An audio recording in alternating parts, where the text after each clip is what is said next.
best cabin ever. Yeah.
Welcome to week 2 of Camp Nanowrimo, July 2019.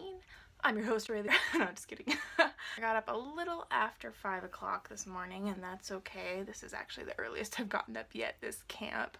Like I said in my last video, this is going to be kind of a chill Camp Nano for me. Mostly a break more than anything else. I'm actually really excited about camp this week because now I can begin all of my experimental writing experiments and practice and short story writing and things like that. What I'm going to be doing this morning is morning pages, and this is something that I think I'd like to incorporate in my normal writing routine. Just first thing in the morning, you wake up and you write 3 pages of handwritten, just like stream of conscious writing. So it could be anything. It could be dreams that you remember, just random thoughts you have in your head. So before I got married, my husband Patrick, we weren't even dating at the time, but he gave me this book, The Artist's Way, which some of you may be familiar with. Basically just, you know, like exercises and things you can do to unblock creativity. One of the things it suggests is morning pages. So I actually used to do morning pages back before I was married, and I loved it. Another one of the exercises that this book has you do is it has you envision your censor, so like that inner voice that tells you whatever you're doing is subpar. So like when you're writing and you hear this voice constantly telling you like this is not good, no one's going to like this, it's never going to amount to anything. This book suggests that you put a face to that voice so that you can recognize when you hear that voice that, oh, that's just my censor talking, and you can ignore it instead of like wondering, yeah, is it true? You should draw a little picture of your censor on a sticky note and put that on your workspace, whether you're an artist or a writer or whatever.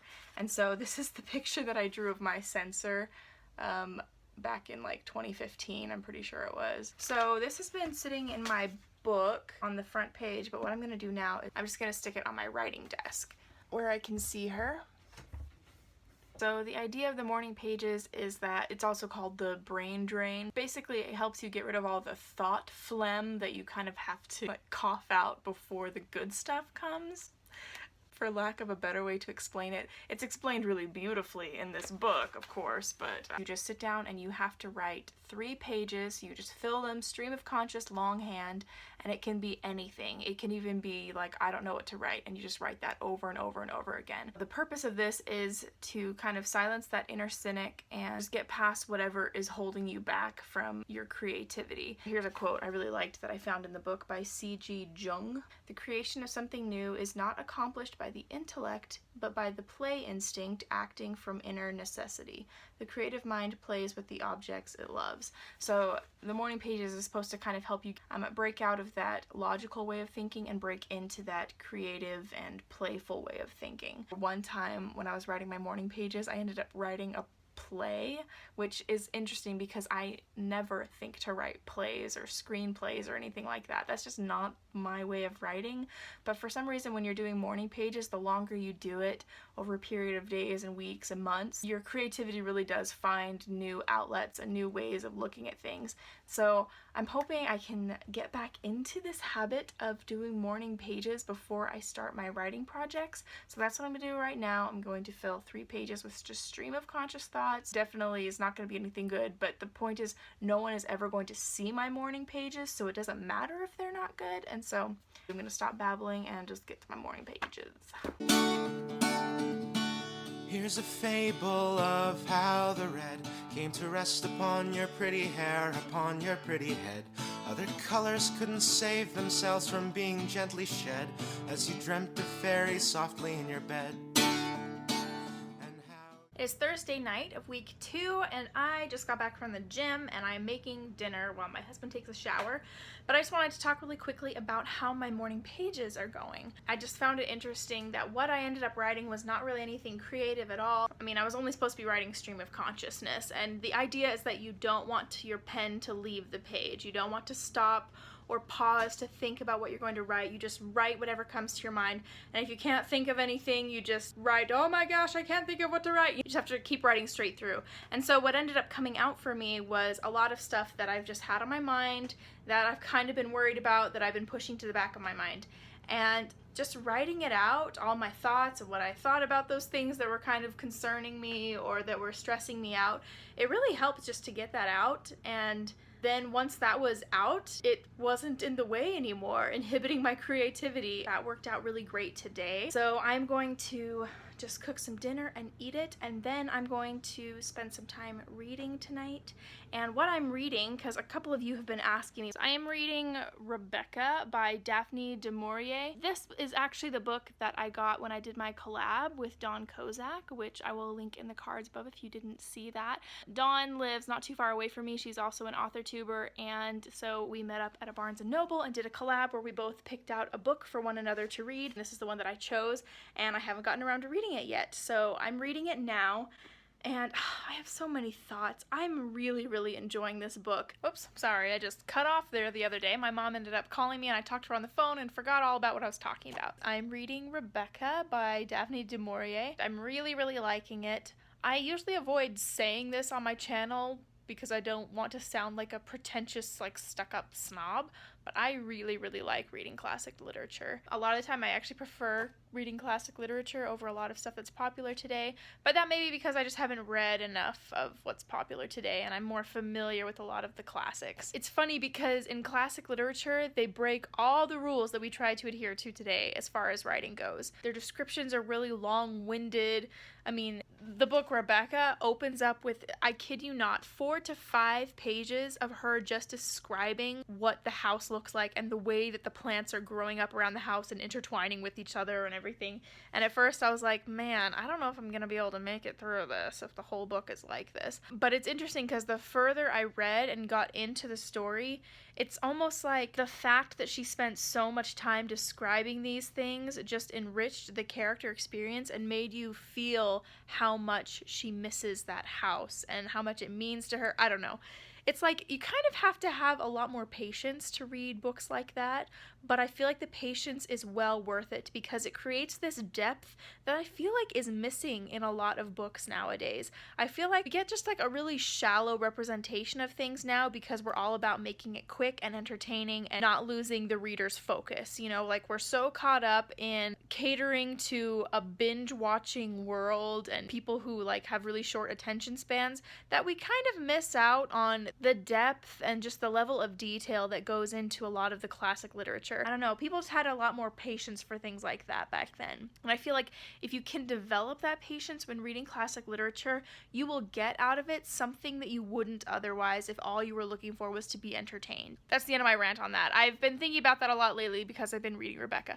But I do also want to read some more modern things this month, and so I have checked out from the library Brightly Burning by Alexa Dunn here on AuthorTube. And then I am beta reading for Peggy Spencer, her Project Whiskey book. While I was sending out to my beta readers last month, I was also beta reading for AJ Torres here on AuthorTube and for Emily Bourne here on AuthorTube, and it was so much fun.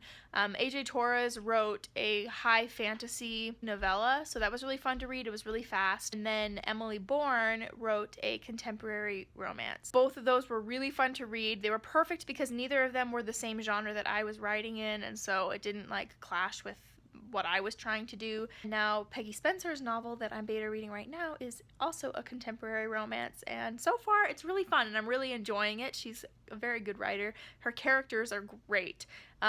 Same with Emily Bourne writes really awesome characters, and the dialogue is so much fun, and I'm just really enjoying beta reading. If you have never beta read before, you should definitely give it a try because I think it's really fun.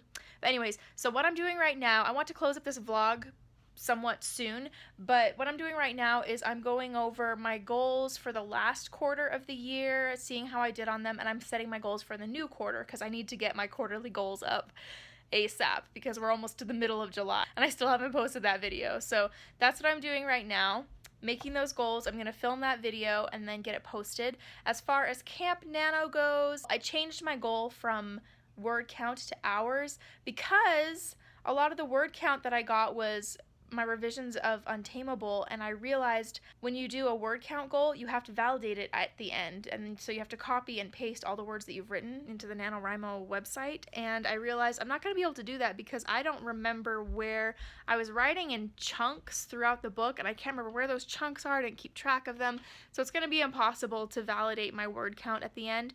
And I realized since I'm also trying to read, and I'm also going to be doing outlining and things like that, and I want all of those things to count towards my goal, I decided to change to an hourly goal, which is so funny because in the beginning of the month I was just like, oh, I hated doing it by hour last time, but now it's actually working out in my favor because I have so many things going on. I'm at about 15 hours right now, which is perfect because we're right in the middle of the month, and so I've got the next 2 weeks to do another 15 hours of writing my short stories, outlining, and reading these books. So, and I'm going to be doing the 10K in a day challenge with Mandy Lynn towards the end of the month. So that should be really fun. But anyways, I'm going to get back to planning my goals, and I will check in with you guys in a little bit. Okay, so I am editing my vlog right now to post to YouTube because it's Sunday evening and I want to have it up by Monday morning, and so I'm just going to close out this vlog here. Basically, this week was a lot more reading than writing, and I'm okay with that. I feel like this week was really good. I was able to get the relaxation that I needed after all of the writing that I was doing towards my revisions and all that stuff. So, but next week I hope to be a lot more writing heavy than reading, but for the most part, I'm kind of just going to go with it. I am not mad at all with how things have been going so far this Camp Nano. I feel like it's been really great. Please let me know down below how you are doing in Camp Nano if you are participating. I hope that the week went well for you, and I hope that next week goes even better. So thank you guys so much for watching. I will talk to you guys next time. Bye. Rayleigh, would you come and take a walk with me? We'll cross over the mountains and we'll reach the pale blue sea. I love you, I'm so glad